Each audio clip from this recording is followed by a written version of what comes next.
so much for that kind introduction. And also, I want to say thank you to you guys. I mean, the last event I went to before lockdown was DLD in Munich in January 2020. So it's so fantastic to be back, and thank you for putting together such a great event. And what a presentation before us, everyone. I mean, tough gig to follow Francis. So what a great presentation. So guys, thank you for being with us so much today. We've had some great presentations today. We've looked at circularity from a whole different kind of series of perspectives. We've looked at it from the perspective of mobility, for food, architecture, the electronics I thought was really interesting, recycling the cell phones.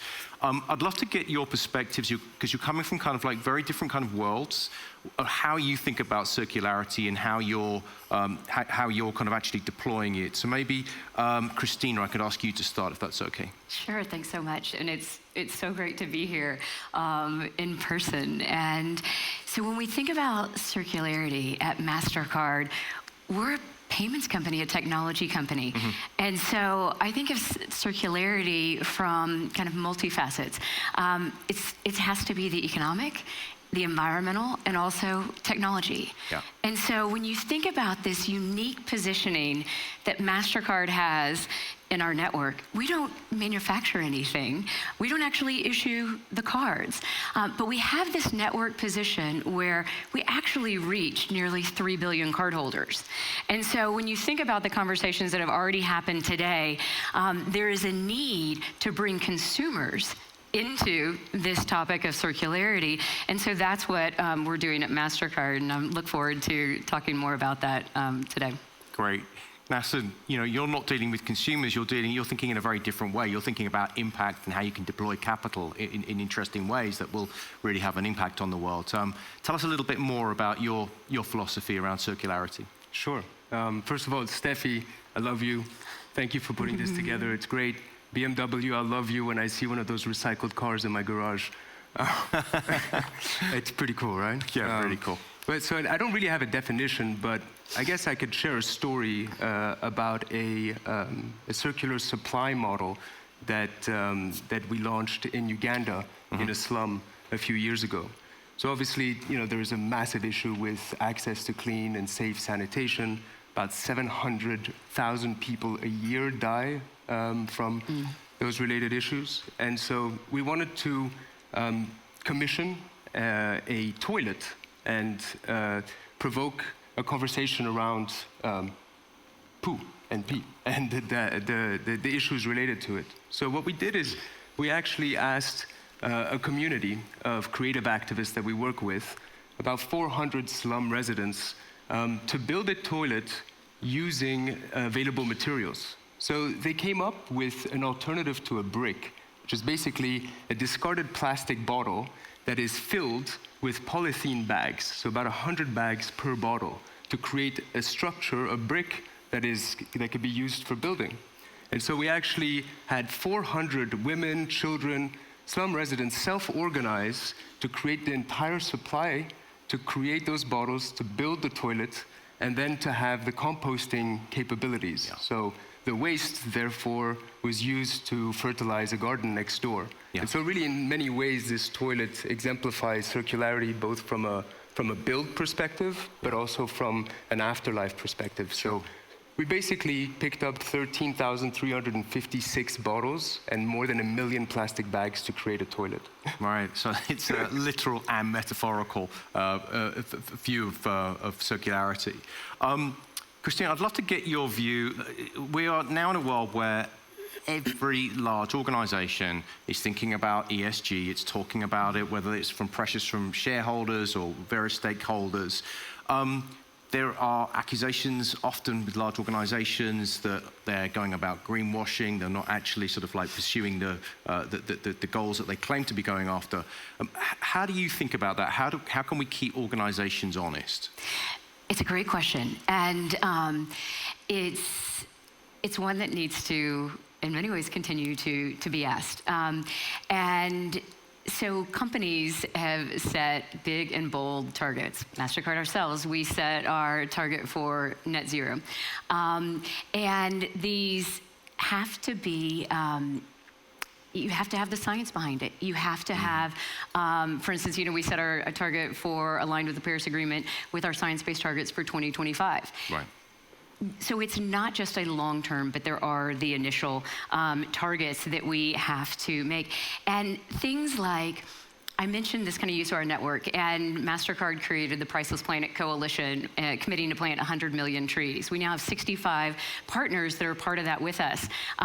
But what we have to do is we have to manage our own operations so that there aren't any accusations of greenwashing. That gives us the license to actually build coalitions, bring partners in with us. And so it's an interesting question, because I think you then start to even get underneath those targets, and really it's going to be the next couple months with COP. You're going to hear more and more about what constitutes, what you can qualify for net zero targets, what companies are actually, how they're measuring that. Right.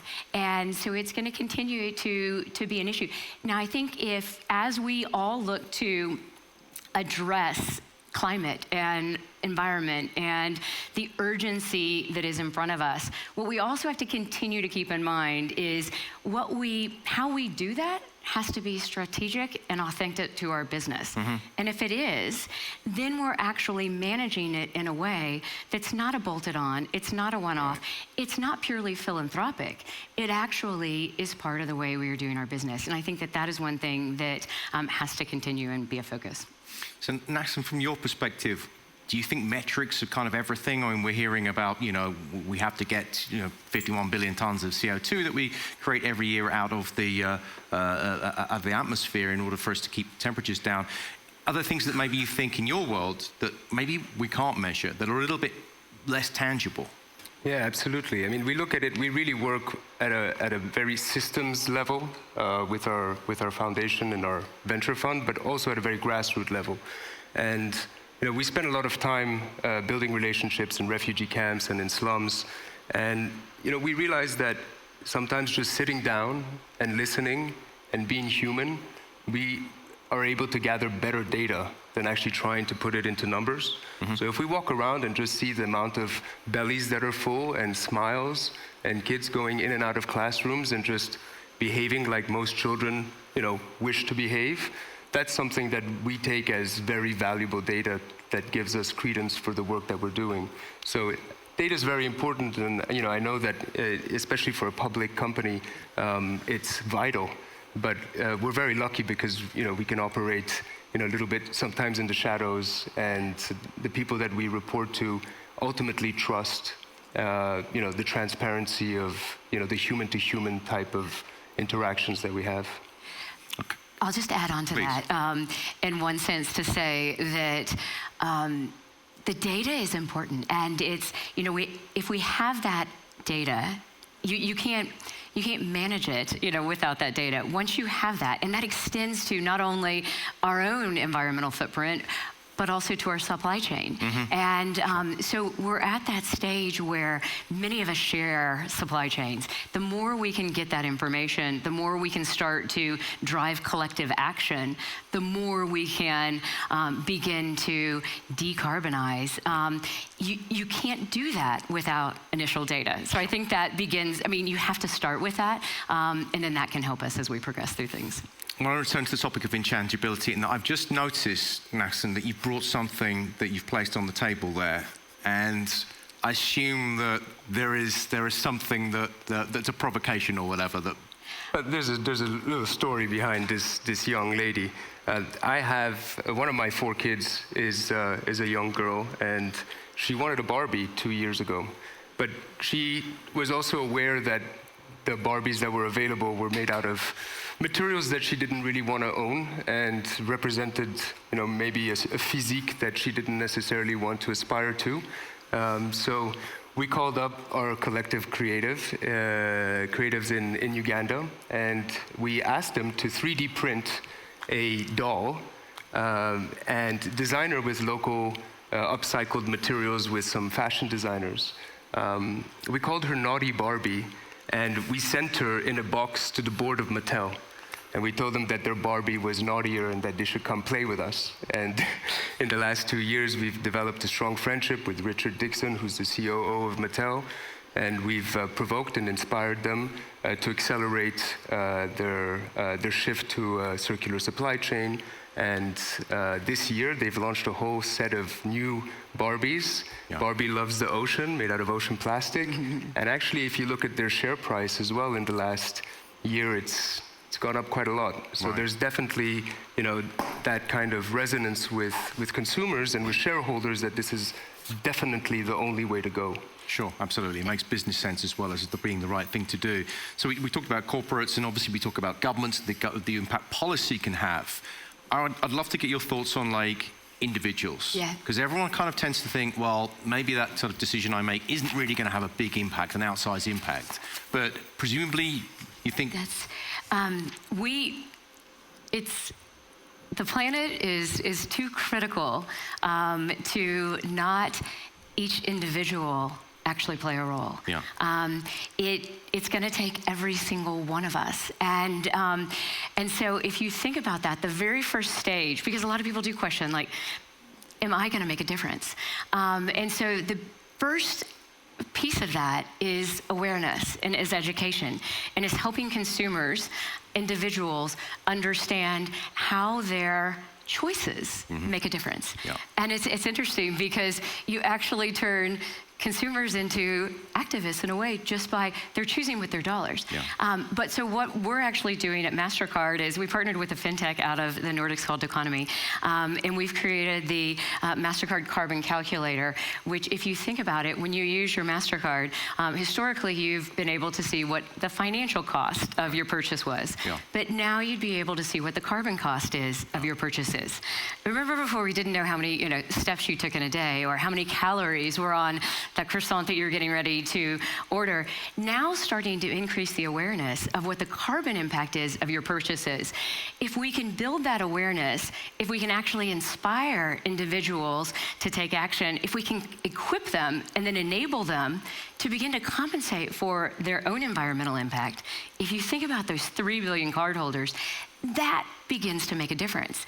And we can't rely on governments or companies to do it. We as individuals all play a role in that. And so I think that it's going to take all of us, and what you're hearing from the two of us today are we come at these same issues through a different lens, but it's going to take all types of solutions. And so I think consumers are a really critical piece of that. And we're really interested in gaining the insights of the kind of receptivity of consumers in this, because you have to bring them along in this journey in a way that you're not blaming them or shaming them, but you're inspiring them and encouraging them, and they actually end up feeling empowered, and it becomes a lifestyle. Right. So the lifestyle side, Nachson, I know you've got a lot of experience in that side, but I'd love to talk a little bit just about how you think the role that individuals, all of us in terms of the decisions we make every day, can have an impact. Sure. I mean, I'd love to ask a question to the crowd, also the digital crowd. How many of you are wearing more than 2 items that are sustainably made right now? Can I just see a show of hands? Wow. Yeah. All right. Well, sir, did you spend more than 5 minutes prior to purchasing that item researching whether or not those claims were correct?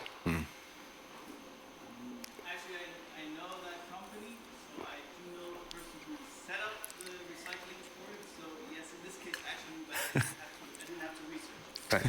Well, I mean, thank you for your honesty, but the truth is, I've been in that position many times, right? I'm told this is sustainable, this is bio-based, this is organic, and you know what? It's easy for me to just trust and to get on with my day, and then to wear something, and then say, oh, this is sustainable. But when they ask me actually questions about the supply chain, then I stumble. Right. And so I think that going back to the impetus is really on the consumer, because companies are at the service of the customers. And so if customers ask more stringent questions, if they call out on social media, for example. I try. I'm not popular enough to get too much feedback from some of the ones that I called out, like Lego. If you're watching, hit me up, or Oakley, right, or Bic. You guys, you know, if we collectively called out companies and asked for change, they would change, right? Sure. It's really simple, you know. As you said, we vote with our wallets, we vote with our forks, and it's on us. It's too easy for us to complain afterwards. So, sorry, go ahead. Well, I was just going to say, there was a comment made earlier in a session that I think we used to think, oh gosh, if I choose eco or I choose sustainable, I'm having to give something up in performance. And I think we've now passed that threshold that that's not your first thought. And so that's positive. And now we shift to kind of that next stage of it becomes not, you're doing it because the right thing, but it is just, it makes logical sense. Right. And it is, you know, and so that's, to me, that gives me a lot of hope. It's a journey, and I know you look at me and say, it's not fast enough, but we're starting, and the more we can bring in that movement with us, the faster we can scale and accelerate that. Presumably the speed comes from, as Nachson saying, you know, consumers being really engaged and calling people out, and as you just did, and also sort of like having an investment, right, in this. So like brands that they are, you know, loyal to and they like, being able to switch, right? You have to be able to make that choice. You have to be able to sort of like have a sense of kind of purpose in that. Okay, so this may be an unfair question. How did you guys get here? You both used a carbon-based form of transportation, right? How do you think about that? I mean, none of us is going to stop traveling, I assume. We might think about limiting it. We might think, but you know, it's important to be in the world, to be engaged. How do you think about that? Yeah, I mean, it's a great question, and it's one. It's great that we're actually in the room together and we can ask each other that question after not having been able to travel. This is my first in-person event again. And I think that after we've gone through the last year and a half, we have seen how much can be done virtually that we didn't think could before. And so I think that every decision, you know, kind of being made going forward, is it necessary? Now, there are certain things that there is that element, and to answer your question, because I know you won't let me off the hook, I did fly from London, but I think that when we do make the choice to travel going forward, it's not going to be for a single one-off conversation. We really are going to choose to build as much around that. We saw the last 18 months how when the world was grounded, the benefit that that had, and I don't think we can forget that. So I think that hopefully all of us will continue to challenge ourselves and ask that question and try to do it in a responsible way. Okay. Right, yeah, I think intention is really important. Intention before any action, right? Intention before consuming something, intention before traveling.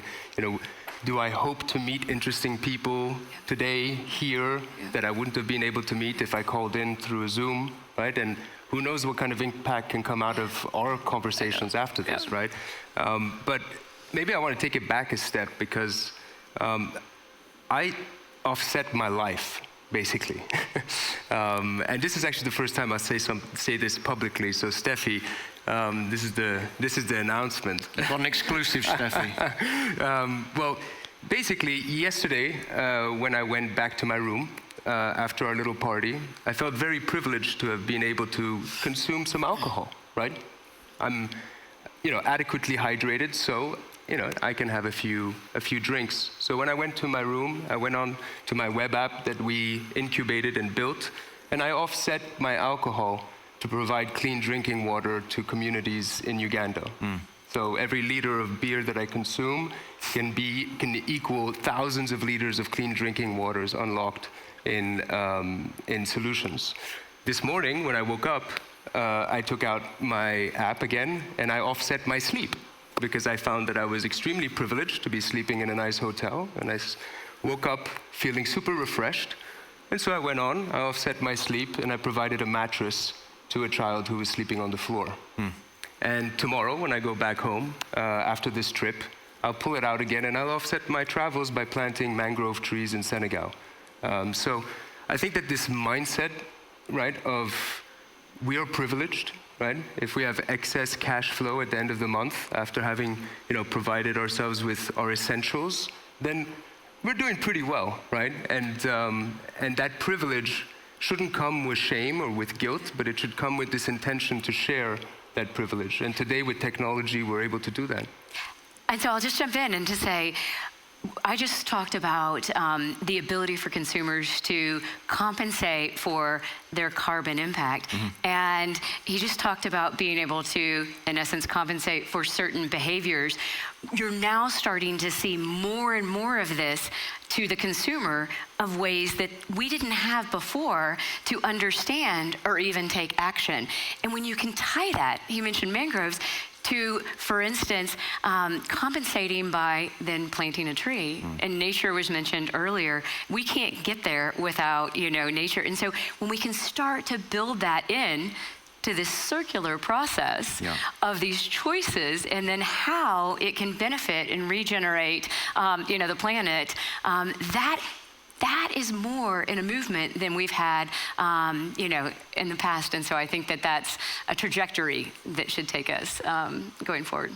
So I want to zoom out just for a minute and look at a couple of macro things, because we're kind of closing in on time. Maybe we'll just do one macro thing. Yeah. I'm really intrigued, because obviously the way that we price things in economies is on scarcity.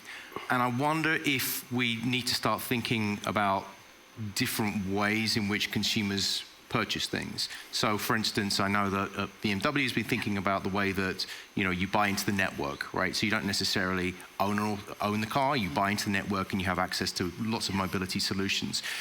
How are you guys thinking about that? Like, what kind of ways in which consumption models might change in the future because of technology or because of any other level of impact? How do you think we might be interacting with brands and goods in the future? I mean, Nachson, do you want to start on that one?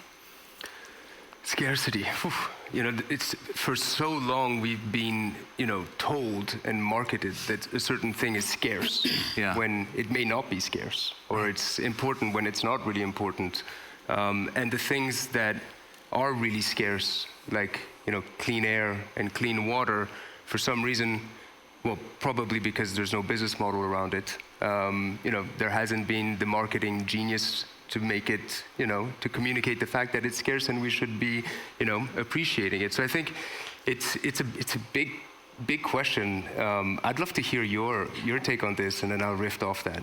Yeah, so, Steffi mentioned earlier, the IPCC report recently came out and basically said, we, as humans, are causing, the degeneration of the planet. Right. So we have to shift that. And so I think that it's interesting. It does not mean don't purchase, don't spend. We're very much a pro-growth, company. Yeah. But what that is it will shift the way we do choose to spend. Yeah. And so there will be different models. I mean, for instance, I just moved and I sold all my furniture, and I bought furniture on an auction in eBay. It was not a thought in my mind whatsoever of I'm buying used. That made sense. And so that in itself begins to be this entire kind of regenerating, circular, reusing economy, and that changes business models. Yeah. And that's what we don't even know yet. The innovations that are going to come, and we just this morning announced a challenge for climate fintechs, because we can't do this without the entrepreneurs or the innovation, and so it'll be really interesting to see what comes out of that for kind of purchasing and cards, and so it's something that we're really looking forward to. In the future as well.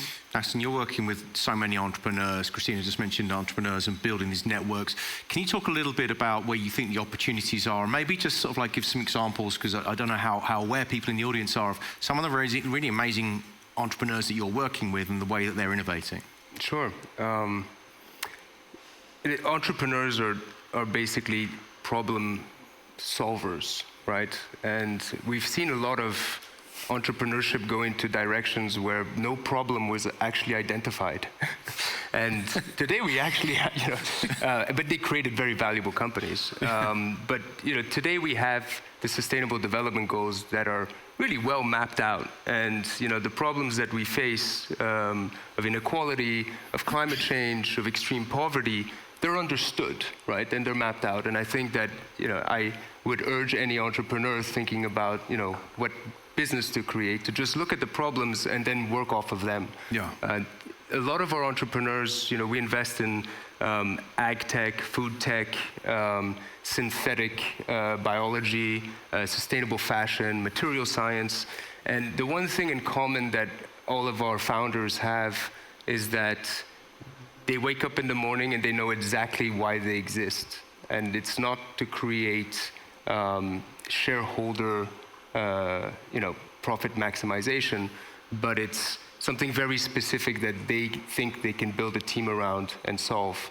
And so we're seeing some really incredible things happening around plant-based meat solutions, right? That are essential in basically combating the deforestation of the Amazon. We've seen some really innovative tech-enabled education systems like Bridge International Academies that are providing private schools for $10 a month to the most vulnerable people in the world. So I could talk for hours about this because I really do believe that our founders and our creative activists should be the new rock stars. And we should be looking up to our entrepreneurs that are fighting day in and day out to solve our problems. They're the ones that we should be, looking at as role models. Yeah. Not necessarily the Kim Kardashians of the world, right? They're the real ones on the front line that are fighting for us. Yeah. Big vote of confidence from Steffi there. Kristina, did you want to jump in at this point? If you were to, say you're quitting the day job, right? You're leaving the corporate job and you were to go off and be an entrepreneur, right? What areas do you think are really interesting right now? Where do you think you can really have impact? How do you kind of really think about the opportunity that lies out there? Yeah, I think that going forward, well, one, I think the power of partnerships, because this is bigger than any one of us, and it's going to take all of us. And when you begin to bring the resources to bear from multiple sectors, from established companies and entrepreneurs, it's going to take all that. But I think that it's going to be a really interesting year ahead, because now I think you have these issues of environment and people, humanity and planet, merging going forward. And I think that it's the issues, the urgency is there. And so I think that it's, a long horizon, but we don't have that time. So I think it's this combination of environment and humanity that when we bring those together is where hopefully we can really leapfrog and make a difference with scale faster. Great. Well, guys, we're out. Sorry, Nachson. Can I just add one thing that one space that I'm obsessed about right now that I really think could solve a lot of issues, especially mental illness, which is one of the biggest challenges of our time, especially after these last 2 years. And that's psychedelics, scientific, medicinal psychedelics. And I'll just leave you with one thing. Have you ever spoken to someone who's engaged in psychedelics and who doesn't believe in climate change? I haven't. So I really do believe that one of the places that we can really expand upon is psychedelics. And I do believe that it will solve a lot of the issues that the world has if done intentionally and within medicinal and therapeutic. There's a lot of work being done at the moment on them, and they're actually being licensed in many countries in various formats. So very exciting. Watch that space. Both of you, thank you so much. We are out of time. Thank you so much for your time, bringing the optimism and bringing some real sense of hope and how we might address the challenges we face. Thank you for your time. Thanks, mate. It was fun.